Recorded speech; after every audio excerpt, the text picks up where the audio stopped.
મિત્રો મને દૂધસાગર ડેરી ખરીને દૂધસાગર ડેરીમાં હમણાં એક કર્મચારીઓને અધિકારીઓ માટે એક સર્ક્યુલર જાહેર કર્યો. સર્ક્યુલર એટલે મતલબ પરિપત્ર ગણો ને આપણી પાસે દરેક જે એક શીત કેન્દ્રોમાં એક નોટિસ બોર્ડમાં ચોંટાડ્યો છે. હવે અમે એવું લખ્યું છે કે ભાઈ પ્રમોશન માટે કોઈ રાજકારણીની ભલામણ કરાવી નહીં. જે કર્મચારીઓ જે નોકરી કરતા હોય ને એમનો પ્રમોશનનો સમય થયો હોય ને કદાચ પ્રમોશન ડિલે થતું હોય તો આ લોકો રાજકારણીઓ ફોન કરે, ચેરમેનને કરે અથવા તો કોઈ નિયામક મંડળના સભ્યોને કરે. એટલે એથી કંટાળી અને આ સર્ક્યુલર વાન મૂકવો પડ્યો છે કે ભાઈ રાજકારણીઓને કોઈને ભલામણ કરાવી નહીં. જો કોઈ પણ પેલો કર્મચારી ભલામણ કરશે તો 6 મહિના સુધી એનું પ્રમોશન લંબાશે, એટલે મતલબ ડિલે થશે, લેટ કરાશે. વિચાર તો કરો તમે, રાજકારણીનો ત્રાસ કેટલો છે. આ જે પોતાના લાગતા વખત તો નોકરી ચડાવ્યા છે, ચડાવીને તો પાછા એનું પ્રમોશન માટે પાછા ચેરમેન ગણો કે નિયામકના સભ્યો ગણો કે ભાઈ એનું પાછું આવતું રાજકીય પ્રેશરે કરાવવાનું કે ભાઈ અમને પ્રમોશન આલો, અમને પ્રમોશન આલો. એટલે પ્રમોશન તો પણ ખરેખર તો નિયમ મુજબ જે આવતું હોય મળતું હોય મળવું જોઈએ. પણ જો આને એથી ત્રસ્ત થઈને જો એક સર્ક્યુલર બહાર પાડવો પડે તો આ રાજકારણનું પ્રેશર કેટલું હોય છે.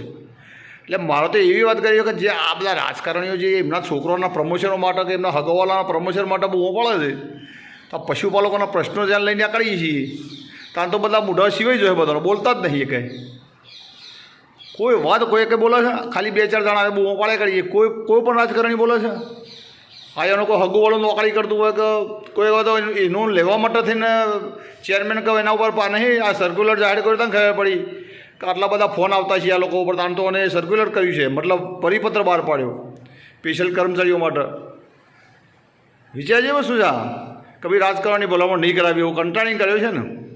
પણ એ જ રાજકારણ મારે કહેવું છે કે તમે એ તમારા છોકરો માટે તમારા હગવાલો માટે પ્રયત્નો કરો છો, દીરીમાં ભલામણો કરો છો, પણ બધા પશુપાલકો માટે વાત કરો છો કોઈ દાડો? કોઈ દિવસ કર્યો તો કોઈ બતાવો. જાણે કોઈ વાત કરવા જઈએ ને આમ તો કે અમારે તો પ્રોટોકોલ નડે છે. પશુપાલકની વાત લઈને જવામાં દીરીની વાત કરવા પ્રોટોકોલ હનું નડે? આથી ભલામણો કરવા પ્રોટોકોલ નહીં નડતા તમારે? ધંધો બલાજી તમે જઈ લો લોકોને ચૂસી ખાવાનું. ખરેખર સાહેબ ધન્યવાદ છે આ સર્કલ પર. મને આનંદ થયો છે વ્યક્તિગત કે બધી વાતો તો આપણે તો બધી એરિયા ને ચલાવવાની જે હોય બધા આથી ભલામણ લઈ લઈને આવી છીએ તો પછી લાગતા વળગતા બધાનો છોકરા છે, પછી ગરીબ પશુપાલકનું છોકરું છે ને નોકરી ચડશે. કોઈ પશુપાલક સાદું ગરીબ હોય એનું છોકરું તો નોકરી ચડવાનું જ નહીં. તો પછી આ તો તમારા રાજકારણનો છોકરો જ બધો ગાલ્યો હોય. એટલે ખરેખર તો સાહેબ આજે અડગ જ રહો. ચેરમેન સાહેબને એક વિનંતી છે અડગ રહેવાનું. પણ હા, જે ખરેખર લાયક હોય ને જેને સિનિયોરિટી પ્રમાણે જેનો મળતા હોય એને મળવા દેવા પડે.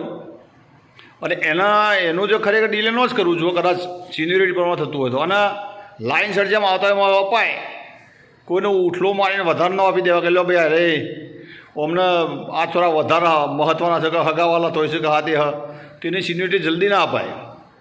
નિયમ પ્રમાણે જ અપાતી એમ અપાય. વાત ખ્યાલ આવ્યો? આ વસ્તુ ખોટી છે ભલામણ કરવા આવો તો. એ ભલામણવાળો કર્મચારી કોમે શું કરે? એટલે તમે છે ને પશુપાલકોની વાતો લઈ લઈને બધા કી ખરા કે ભાઈ પશુપાલક હાથે છીએ. તમે તમારા છોકરોના અને તમારા જે પરિવારના માણસો એમના હાથે જુઓ. પશુપાલક હાથે તો કોઈ બોલતું જ નહીં. કોણ બોલે? એટલે આવી બધી ભલામણો તો બરાબર છે. ચેરમેનશ્રી અને જેમના જે નિયામક મંડળે જે ઓફિશિયલી જે પરિપત્ર બહાર પાડ્યું છે એ ત્રસ્ત ચેલા થયા છે જોવા જેવી વસ્તુ છે યાર. એટલે આ બાબતે તમારું શું કહેવું છે મિત્રો? તમારી વાત વિચાર રજૂ કરજો. જય હિન્દ, જય ભારત.